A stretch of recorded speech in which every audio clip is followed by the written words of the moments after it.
Welcome to Getting to Know the 5 Critical Components of the NC K-3 Formative Assessment Process. The NC K-3 Formative Assessment Process is comprised of 5 critical components. All 5 must be present to implement the process. Selecting learning targets are the skill steps along the construct progression that are used to select learning targets with students. Developing criteria for success are performance descriptors matched to skill steps within the construct progressions that are used to develop criteria for success for learning targets and shared with students. Eliciting evidence of learning are when you use multiple assessment means to elicit evidence to provide insight into students' learning of skills along the construct progression. Interpreting the evidence, which is what this module is about today, involves using construct progressions as tools to interpret the evidence elicited by locating students' learning status along the progressions. Adapting and responding to learning needs involves using descriptive feedback, which is provided by teachers and used by students based upon the learning status identified, and ongoing in-the-moment adjustments are made to instruction based upon evidence elicited. This is Module 2 of 5. Focus on interpreting the evidence. This module focuses on one of the 5 critical components with the understanding that all 5 are necessary to implement the process. Interpreting the evidence involves using construct progressions as tools to interpret the evidence elicited by locating students' learning status along the progressions. Some materials are needed for this module. You can download the self-reflection tool by going to this tiny URL on the screen. It can also be found on the Live Binder for Educators by going to this link and then clicking on the Formative Assessment Process tab, and then clicking on the Self-Reflection tab. You may also want to download the at-a-glance documents. They can be found on the Live Binder for Educators as well by going to this link for the Live Binder and then clicking on the Construct Progressions tab, and then click the At-a-Glance Resources tab. And then you can choose which resource best meets your needs or download them all. An optional material that you might want to also download is the North Carolina Construct Progressions and Situations booklet. We'll be talking more about that at the end of the module. It can also be found on the Live Binder for Educators. And you can find it when you click on the Construct Progressions tab. We have a single goal for this module, which we'll talk about in 2 parts. Participants will gain an understanding of how to interpret evidences of learning from the use of multiple assessment means and locate students' current learning status along the construct progressions. Let's revisit some of our learning from the first module, eliciting evidence of learning. Because part of our goal involves using multiple assessment means, which we learned in the first module. We want to use multiple assessment means when we interpret evidences of learning from the use of multiple assessment means. So how do I go about doing this? First, we have to gather evidences of learning from the use of multiple assessment means, as we learned in Module 1.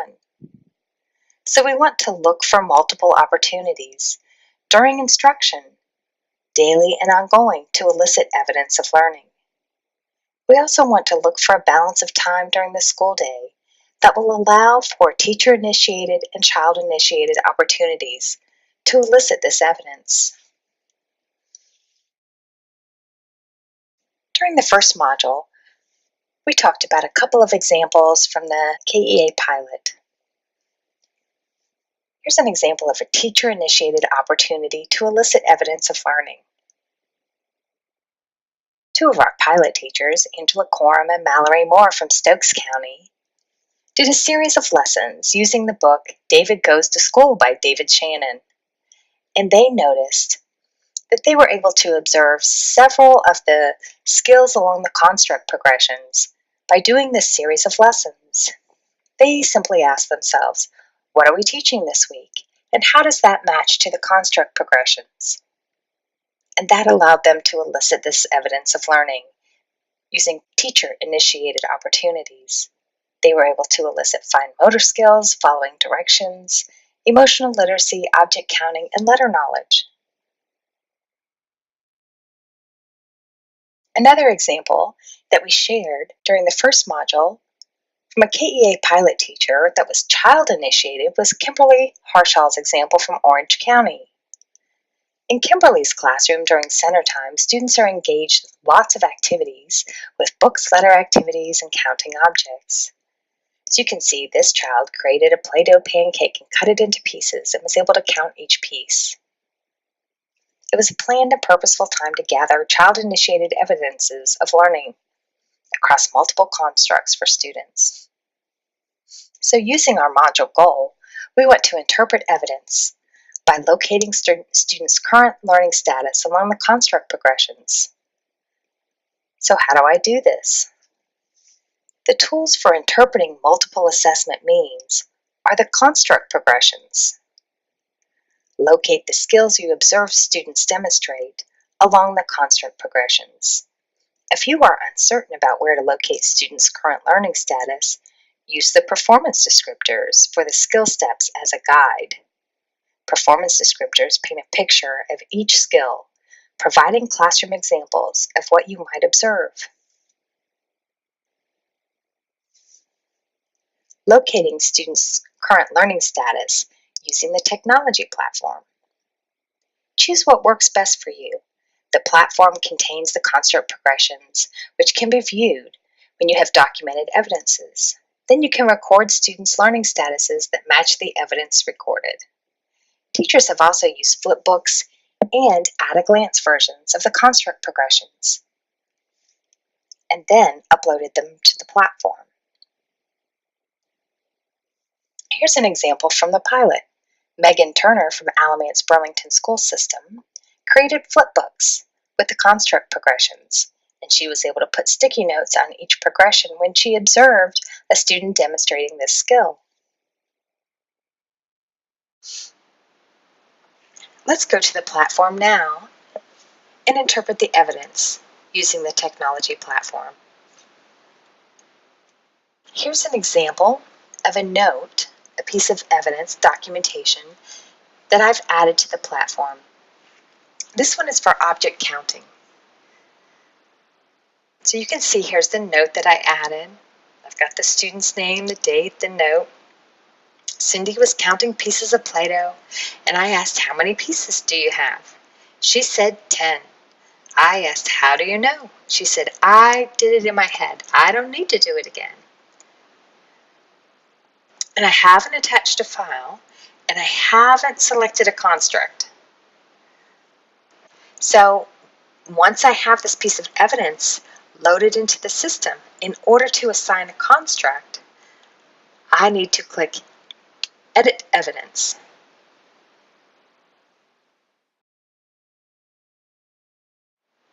And in order to see the construct, to do this, I click this little plus. And that opens up the menu so that I can see all of the constructs in order to assign the construct, and that's how I interpret my piece of evidence. So I've got my note. I can see the note right there. That's where I've added my note. So I can see my note there, and in case I want to edit it, I have not uploaded a file, and here's my construct. Now this, since it is object counting, is under cognitive development. So I can see the object counting. I'm going to select object counting, and then I'm going to save and continue, and that will bring up my object counting construct.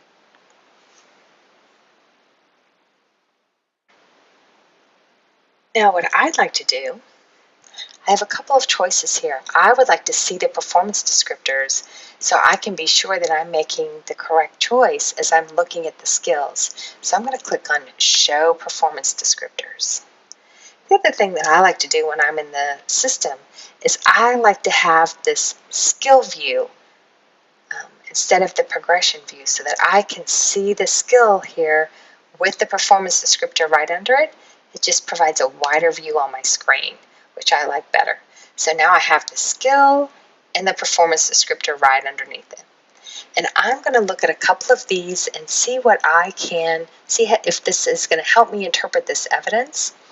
And I can see here's the first skill step along the progression, says or indicates counting words randomly. Well, that's not what Cindy did. I'm going to go to the next one. Says or indicates counting words sequentially, saying one number for each object while tapping or pointing to one and only one object. Well, she did that. Well, she didn't really even have to point to the object. So she's past that step. I'm going to click to the next one. Keeps track of objects when counting, not counting them twice or missing any. She did that, but I think she's probably past that step. Says or indicates the last number counted is the total quantity. I think she has cardinality, but she may be past this step. I'm going to keep going. States or indicates the same quantity without recounting. Yes, she did that. States or indicates. Okay, this is an or, so she can have the first or the second.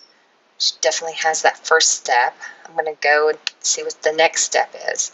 Names or indicates the same number of rearranged objects. She didn't rearrange them, so I'm going to go back a step. And I'm just going to take a look at these performance descriptors to make sure I've got her in the right place. Look at this first performance descriptor. At the Art Center, Patrick counts out 7 markers. Mrs. Sims asked Patrick, how many markers did you count? Without recounting the markers, Patrick says 7. That sounds almost exactly like the note I had in the system for Cindy, what I saw her do. So I'm going to select that. That seems like a really good fit for what I saw happen. And then I'm going to save and close. And then if I want to add another piece of evidence, I can add another, and it gives me some nice feedback, way to go. Or I can view the evidence. And then it tells me the child's name and the rating. And now I can see over here on my evidence summary, I have the construct selected.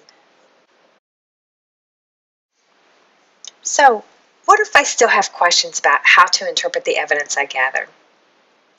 What if I think I need more evidence to determine a learning status, and I'm just not sure how to elicit additional evidences? Well, then I can try using one of the situations designed to support evidence gathering. Some suggested probes are provided within the sample situations in the construct progressions and situations booklet that I mentioned at the beginning of the module. Here's an example. Some suggested probes for object counting are similar to the ones that I had in the example note that I shared. How many do you have? That's a probe that I asked Cindy. If you counted them again, how many would you have? Are you sure? How do you know? That's another probe that I asked Cindy. And that just helps us to gather some additional evidence. Probes to avoid. If you counted them again, you would have the same amount, right? And these are probes that I'm sure teachers would not want to say to students because this gives them the answer. It gives them the mathematical concept. So it tells you on these situations, and the situations are teacher-initiated, things that you can set up in your classroom, and there are also some observational type situations that you can set up that are more child-initiated. So these probes will help you to know, here's some things that you can say to elicit additional evidence, and here's some things that you wouldn't want to say because it will give the concept to the child. I still have questions about how to interpret the evidence I gathered. So what if I've read the performance descriptors and I'm not sure which skill step to use as the current learning status? Sometimes that can happen. So then try looking for the interpreting the evidence section within the situations. There are a lot of examples there, and that could help you to gain a deeper understanding. So here's an example from page 12 of the Construct and Situations book. And it's again from Object Counting, and it just gives several examples of observations that you could see when doing this particular situation and what the best fit would be along the construct progression, what the learning status would be.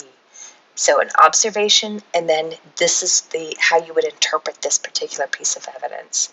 And that can be really helpful for you as you're trying to figure out how to interpret pieces of evidence.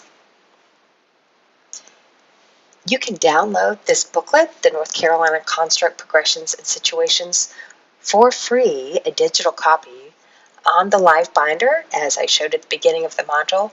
You can also buy a paper version, if you'd like, from NCDPI Publications by calling this number or emailing publications with the order number KG121. Let's do a quick review. Module 2, focusing on interpreting the evidence. The module goal: participants will gain an understanding of how to interpret evidences of learning from the use of multiple assessment means and locate students' current learning status along the construct progressions. Let's do a self-check. Use the self-reflection document you downloaded at the beginning of the module. Complete the section for interpreting the evidence by checking one of the following: in place, partially in place, or not in place. With a partner or individually, set a goal for eliciting evidence. Describe how you will reach your goal. For example, use my lesson plans to look for times to observe object counting this week and interpret the evidence by marking the skills I observe students demonstrate along the construct progression. We've come to the end of our module. Meeting your district professional development is important to our regional implementation team. Module development is a result of regional needs assessments. Continuous feedback is valuable to our team. Send ideas for future modules and feedback regarding this module to Chris O'Brien at the email on the screen.